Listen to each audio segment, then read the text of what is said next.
Hello guys, welcome to my YouTube channel. आज की इस वीडियो में हम बात करेंगे टेंजेंट, सब टेंजेंट, नॉर्मल एंड सब नॉर्मल्स के बारे में। ये जो वीडियो है ये हमारी जो कैलकुलस की सीरीज थी चल रही, उसका पार्ट 5 है। इससे पहले की वीडियोस में मैंने आपको डोमेन रेंज, लिमिट के बारे में, इंडिटरमिनेट फॉर्म के बारे में और कंटिन्यूटी, डिसकंटिन्यूटी एंड डिफरेंशिएबिलिटी के बारे में बताया है। अब ये जो वीडियो है ये टेंजेंट, सब टेंजेंट, नॉर्मल एंड सब नॉर्मल्स के ऊपर है। तो आइए चलिए वीडियो स्टार्ट करते हैं।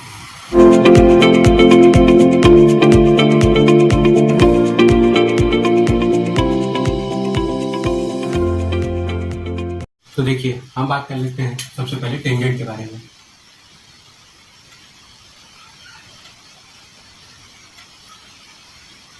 देखिए, टेंजेंट के लिए अगर मैं आपको बताऊं तो टेंजेंट बेसिकली की डेफिनेशन जो होती है वो ये होती है कि कोई भी लाइन अगर कोई भी कर्व को किसी एक पॉइंट पर टच करती है केवल, तो उस लाइन को हम क्या बोलते हैं, उस कर्व के लिए टेंजेंट बोलते हैं। ठीक है, तो अब यहाँ पर समझने वाली बात ये है कि मान लीजिए हमारे पास ये एक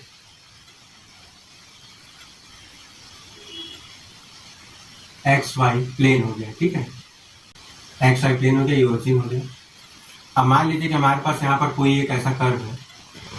ठीक है, तो अब इस कर्व पर हम अगर कोई एक पॉइंट पी ले लें, ठीक है, तो देखिए आपने पहले ज्योमेट्री जब पढ़ी होगी क्लास 9 वगैरह में, तो उसमें आपने पढ़ा होगा कि tangent is always perpendicular to the radius of the circle. ठीक है, मतलब कि जो सर्किल का रेडियस होता है वो टेंजेंट के परपेंडिकुलर होता है। तो उसी रेडियस को जब हम एक्सटेंड करते हैं, मतलब कि रेडियस के सर्किल से बाहर निकालते हैं, सर्कमफ्रेंस से बाहर निकालते हैं, तो उसको हम नया नाम दे देते हैं नॉर्मल का। ठीक है, जो कि क्या होता है, टेंजेंट के परपेंडिकुलर होता है। तो मान लीजिए हमारे पास यहाँ पर कोई पॉइंट P है जिसका कोऑर्डिनेट x, y। तो अब इस P पॉइंट पर हमारे पास ये टेंजेंट हो गया।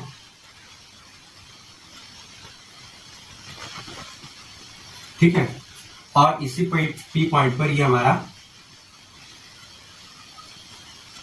नॉर्मल हो गया। इनके बीच में एंगल कितना है, 90 डिग्री। तो अब देखिए सवाल ये आता है कि हमें टेंजेंट और नॉर्मल का तो कॉन्सेप्ट समझ में आ गया। अब इसको हम डिफाइन कैसे करते हैं। तो देखिए सबसे पहले हम क्या करते हैं, कर्व पर एक कॉर्ड लेते हैं। ठीक है, जो टेंजेंट की डेफिनेशन होती है वो ये होती है, हमारे पास होता है लिमिट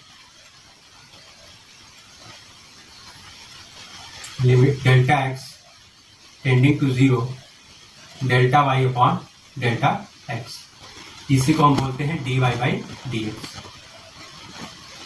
ठीक है, और ये हमारा क्या होता है, basically slope of a tangent होता है। तो अभी हम यहाँ पर इसके स्लोप की बात कर रहे हैं। तो यहाँ पर हमारे पास ये जो dy बाई dx होता है। अब अगर हमारे पास यही एक चीज कर्व है, मान लीजिए हमारे पास fx इज इक्वल टू कोई एक कर्व है। ठीक है, fx is equal to y हमारा कोई एक कर्व है। तो जब हम इसका dy बाई dx निकालेंगे तो वो हमारा क्या होता है, टेंजेंट का स्लोप होता है। ठीक है, तो अगर हम इसका y डैश निकालेंगे तो y डैश मतलब कितना हो जाएगा, y डैश मतलब f डैश x। ये क्या हो जाएगा, इसका स्लोप हो जाएगा टेंजेंट का। अब बात कर लेते हैं नॉर्मल की। यह तो हमारा टेंजेंट हो गया।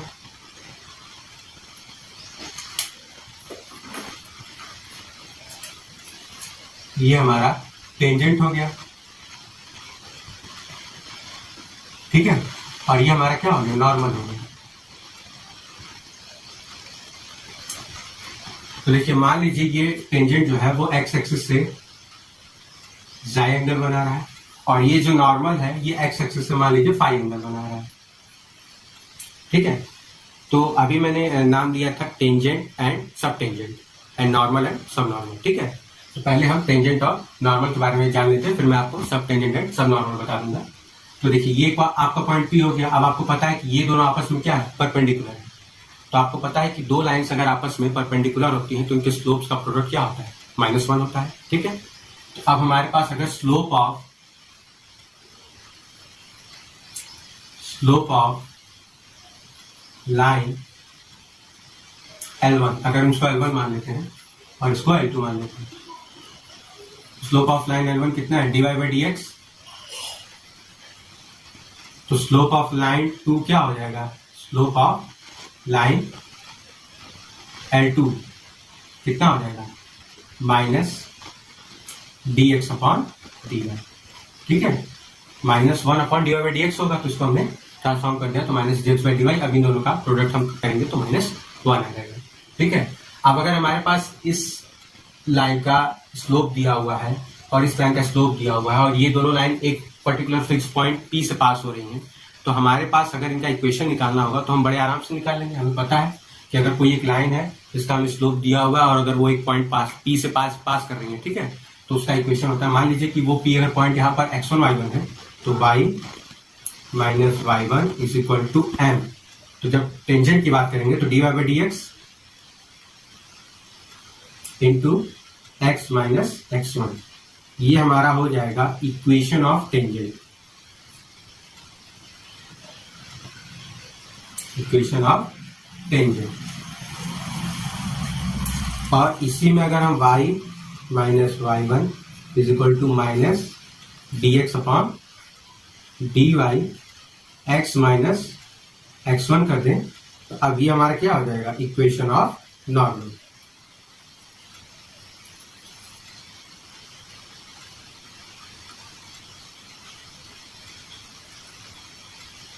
Equation of normal. ठीक है, अब मैं आपको नेक्स्ट पार्ट में ये बताता हूं कि हमारे पास सब टेंजेंट और सब नॉर्मल क्या होते हैं। ठीक है, तो देखिए अब हम ये बात कर लेते हैं कि हमारे पास सब टेंजेंट सब नॉर्मल क्या होता है। ठीक है, तो देखिए हमारे पास ये जो पॉइंट P है, अगर हम यहां से इस एक्स एक्सिस पर एक परपेंडिकुलर डाल दें,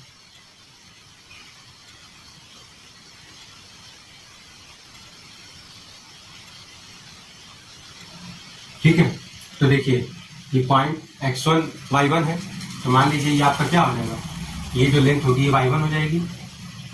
ठीक है, तो अब हमारे पास मान लीजिए P हो गया, ये M हो गया, ये Q हो गया, ये R हो गया।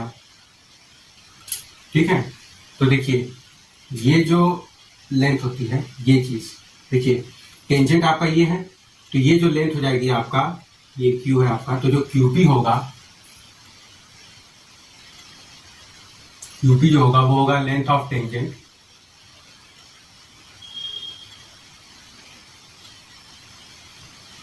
ठीक है, ये लेंथ। उसके बाद MQ जो होगा या QM जो होगा वो होगा आपका लेंथ ऑफ सब टेंजेंट।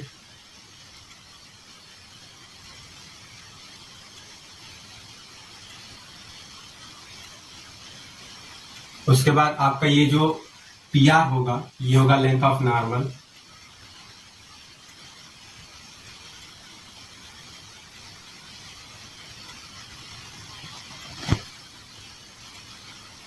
और ये जो आपका MR होगा ये होगा लेंथ ऑफ सब नॉर्मल।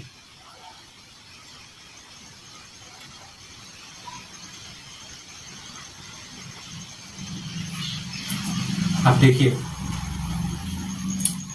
हमारे पास अब अगर ये पूछा जाए कि सब टेंजेंट या सब नॉर्मल होता क्या है, तो देखिए हमारे पास जिस पॉइंट से हम टेंजेंट और नॉर्मल को ड्रॉ करते हैं, ठीक है, उस पॉइंट से जब भी हम एक ऐसा लाइन ड्रॉ करें जिसका स्लोप इनफाइनाइट हो, स्लोप इनफाइनाइट का मतलब कि जैसे यहाँ पर आप निकालेंगे तो यहाँ पर ये एंगल इस लाइन का कितना है, 90 डिग्री है, तो 10 90 की वैल्यू कितनी होती है, इनफाइनाइट होती है। या हम ये कह लें कि उस पॉइंट से y एक्सिस के पैरेलल हम लाइन ड्रॉ करें और वो x एक्सिस पे जहां कट करेगी उससे टेंजेंट जहां पर कट कर रही है वो लेंथ सब टेंजेंट, मतलब कि अगर ये यहाँ कट कर रही है तो ये लेंथ आपकी सब टेंजेंट, और उसी इंटरसेक्शन पॉइंट से जो कि मतलब x एक्सिस पर कट कर रही है वहां से नॉर्मल जहां पे कट करे वो लेंथ आपकी क्या हो जाती है, सब नॉर्मल हो जाती है। ठीक है, ये बेसिक सी डेफिनेशन है। तो अब देखिए हमें यहाँ पर ये चीज निकालनी है, तो आपको पता है कि अगर ये 90 है तो ये भी कितना होगा, 90 ही होगा। और अगर हमारा ये चीज जाई है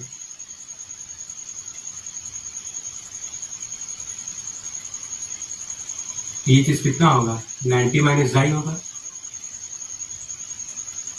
देखिए 90 माइनस जाई होगा कैसे, जाई हो गया, ये 90 हो गया तो 90 माइनस जाई, और इस पूरे का सम 90 है तो ये जाई हो गया। ठीक है, तो ये हमारा हो गया। अब यहाँ पर हमें निकालना कितना है, सबसे पहले PM निकालना है। तो देखिए अगर हम बात करें तो ये एंगल हमारा कितना है, 90 डिग्री हो गया, तो अगर ये 90 डिग्री हो गया तो ये पूरा हाइपोटेनस हो गया, और अगर ये जाई है तो ये आपका बेस हो गया।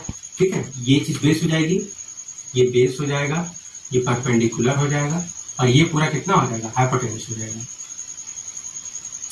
अब हम इस ट्रायंगल की जब बात करेंगे तब बड़े वाले की, लेकिन अगर हम जब छोटे वाले की बात करेंगे इस ट्रायंगल की, तो यहाँ पर ये हाइपोटेन्यूस है, ये आपका जब जाई यहाँ पर है तो ये परपेंडिकुलर है और ये आपका क्या है, बेस है। ठीक है, तो हम लेंथ ऑफ टेंजेंट की जब बात करते हैं दैट इज पी क्यू, तो देखिए पी क्यू बराबर हमें चाहिए वैल्यू, तो देखिए हम सबसे पहले क्या करते हैं, ये लेंथ हमें चाहिए तो हम क्या करते हैं, साइन निकाल लेते हैं इसका, तो साइन जाई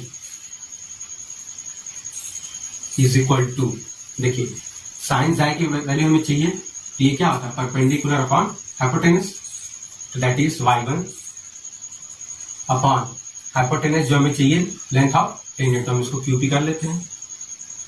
तो अगर हम यहां से QP निकालेंगे तो QP की वैल्यू कितनी हो जाएगी, y1 कोसेक जाई, ठीक है, ये चीज अपॉन हो जाएगी, यहाँ पे अपॉन में आ जाएगी कोसेक जाई। अब हम इस QP को अगर निकालें तो QP की वैल्यू कितनी हो जाएगी, y1 इंटू रूट ओवर ये हो जाएगा 1 प्लस कॉट जाई का स्क्वायर, ठीक है, 1 प्लस कॉट स्क्वायर जाई बराबर कोसेक स्क्वायर जाई, रूट से बाहर निकालेंगे तो कोसेक जाई। अब कॉट जाई देखिए टेन जाई की वैल्यू आपकी कितनी है, dy बाई dx है, तो कॉट जाई की वैल्यू कितनी होगी, 1 अपॉन dy बाई dx।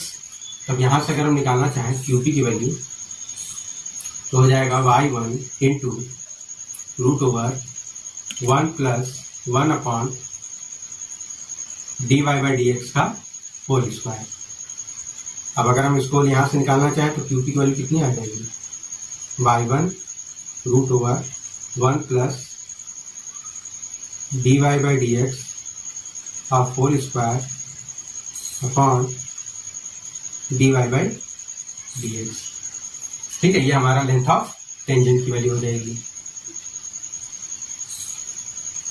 ठीक है, फर्स्ट पार्ट। अब हम नेक्स्ट पार्ट बता देते हैं। तो देखिए लेंथ ऑफ नॉर्मल की बात करेंगे।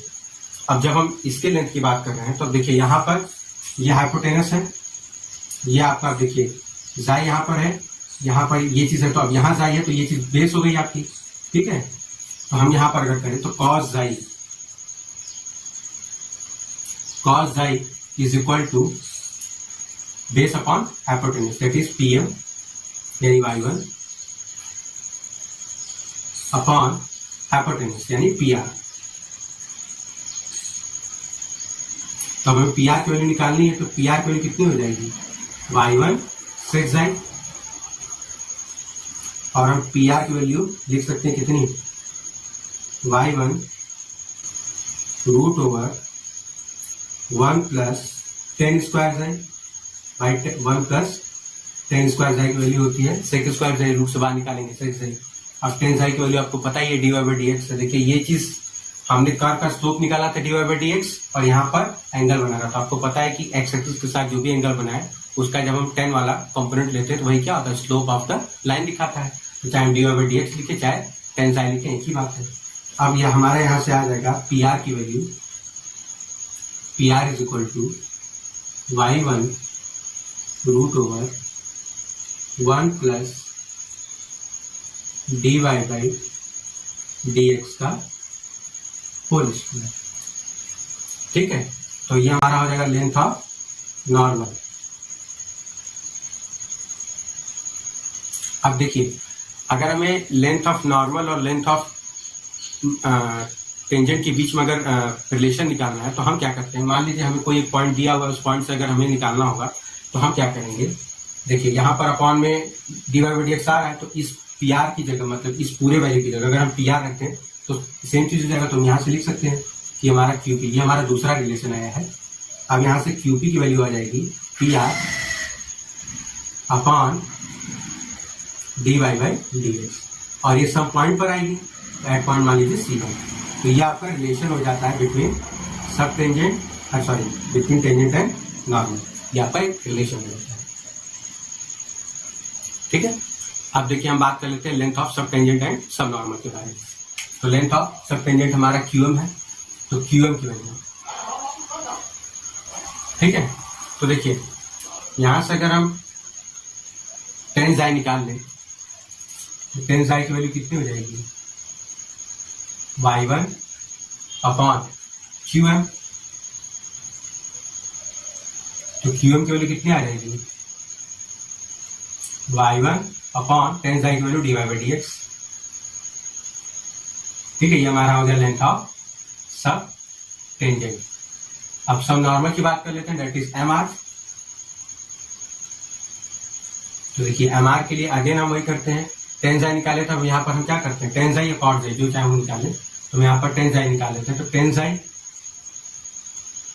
बराबर MR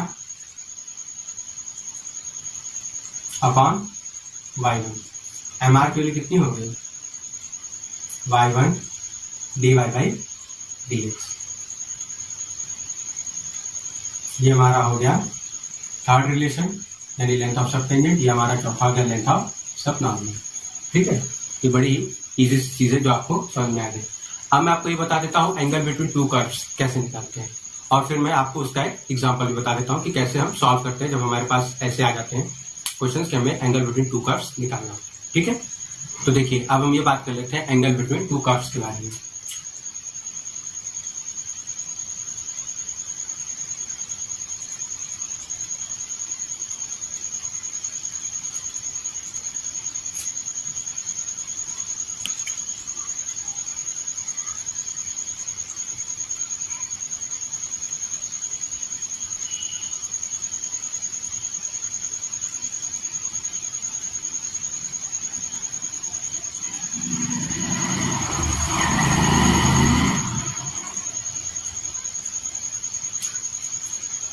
देखिए हमारे पास मान लीजिए ये दो कर्व हो गए C1 और C2।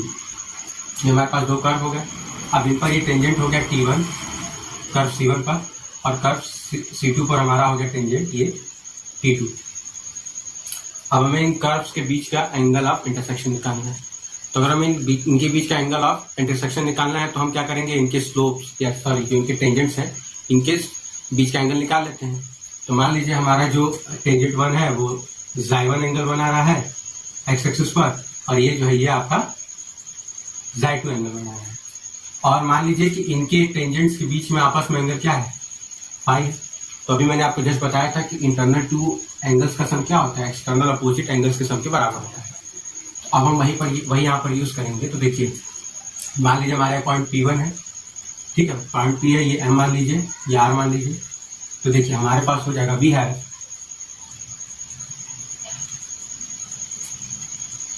xy2 is equal to phi plus xy1। तो फाई की वैल्यू कितनी हो जाएगी, xy2 माइनस xy1। ठीक है, अब यहां से 10 ले लेते हैं। तो 10 phi is equal to 10 a minus b का फॉर्मूला लगा देते हैं। तो 10 xy2 minus 10 xy1 upon 1 plus 10 xy2 10 xy1। ये हमारा क्या हो जाएगा, angle between to given curves. ठीक है, अब देखिए बहुत दफा हमारे पास आ जाता है क्वेश्चन कि what is the condition of orthogonality. ठीक है, ऑर्थोगोनल का मतलब होता है कि जब कोई भी कर्व्स आपस में एक दूसरे को 90 डिग्री पर कट करते हैं तो हम बोलते हैं कि वो कर्व्स एक दूसरे को ऑर्थोगोनली कट कर रहे हैं।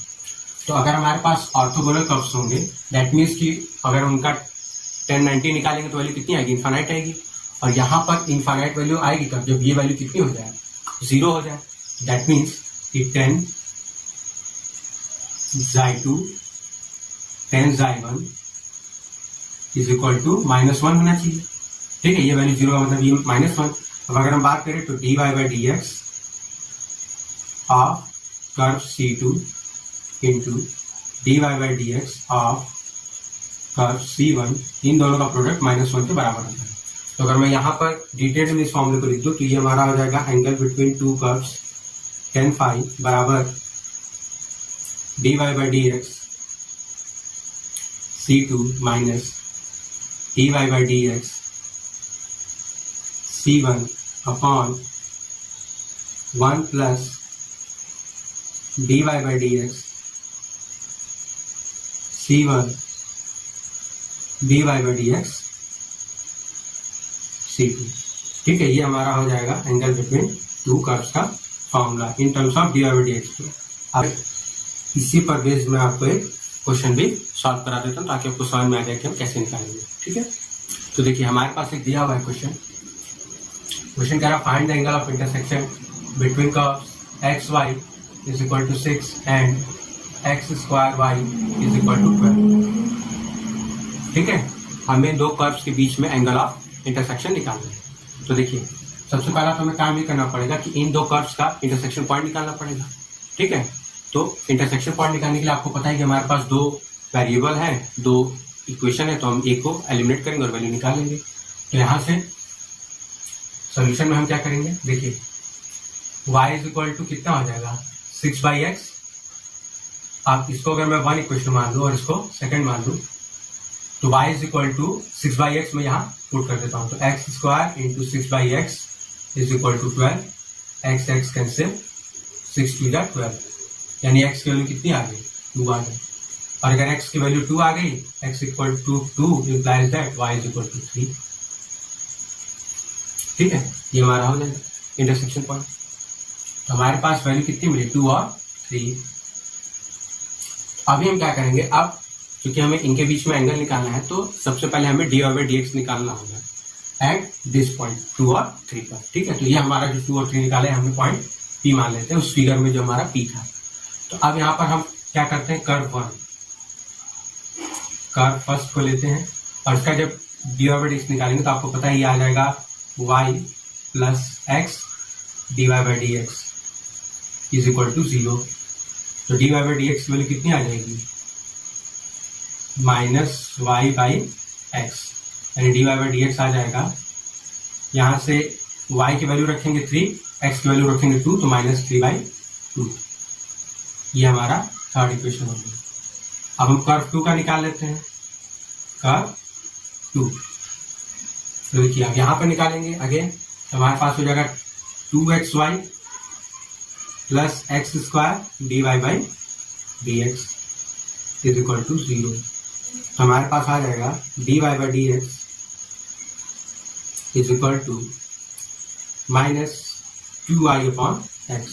एक एक्स से एक एक्स क्या हो जाएगा, कैंसिल हो जाएगा, आपका माइनस 2y अपॉन एक्स चला जाएगा। अब वैल्यू यहाँ पे पुट कर देते हैं, y की वैल्यू 3, x की वैल्यू पुट, तो यहाँ पर आ जाएगा हमारा dy by dx is equal to, रखेंगे तो 2 से 2 कैंसिल हो जाएगा, माइनस 3 आ जाएगा। ये हमारा हो गया 4। तो देखिए dy by dx curve C1 का minus 3/2, dy by dx curve C2 का माइनस 3 आ गया। अब हम फॉर्मूला लगा देते हैं, तो हमारे पास फॉर्मूला था tan phi is equal to dy by dx C2। तो C2 की वैल्यू कितनी है माइनस 3 है। आप कोई भी लगा सकते हैं, कोई ऐसा प्रॉब्लम नहीं कि आपको पहले ही रखना वो रखना है, क्योंकि आपको पता है कि एंगल जब भी निकालते हैं तो मॉड में निकालते हैं। ठीक है, तो हमारा वैल्यू आ जाता है। तो यहाँ पर हमारा आ जाएगा पॉजिटिव वैल्यू निकालने के लिए हम पहले माइनस 3/2 ले लेते हैं, फिर माइनस प्लस आपका 3 हो जाएगा। ठीक है, क्योंकि m2 माइनस m1 होता है, तो m2 की वैल्यू माइनस 3/2 माइनस m1 की वैल्यू तो माइनस प्लस क्या आ जाएगा, प्लस 3 हो जाएगा अपॉन 1 प्लस, अब देखिए ये भी माइनस है, तो इन दोनों का प्रोडक्ट भी क्या होगा, पॉजिटिव हो जाएगा। तो ये आपका आ जाएगा 1 प्लस 9/2। अब यहाँ से सॉल्व कर लेते हैं, तो tan phi is equal to LCM लेंगे तो आपका ये आ जाएगा 3/2 अपॉन ये आ जाएगा 11/2। 2 से 2 कैंसिल, phi की वैल्यू कितनी आ जाएगी, tan इनवर्स 11/3। ये आपका क्या आ जाएगा, आंसर हो जाएगा। ठीक है, तो आज के वीडियो में इतना ही। आज के वीडियो में हमने देखा टेंजेंट, सब टेंजेंट, नॉर्मल है, सब नॉर्मल के बारे में, और ये कैलकुलस की जो हमारी सीरीज है उस सीरीज का पार्ट 5 है। अगर आपको वीडियो अच्छी लगी हो तो प्लीज वीडियो को लाइक करिए, शेयर करिए और मेरे चैनल को सब्सक्राइब कर लीजिए। साथ ही साथ बेल आइकन भी प्रेस कर दीजिएगा ताकि मेरे चैनल पर आने वाली वीडियोस की नोटिफिकेशन आपको मिल जाए। तो मिलते हैं नेक्स्ट वीडियो में, तब तक के लिए थैंक यू।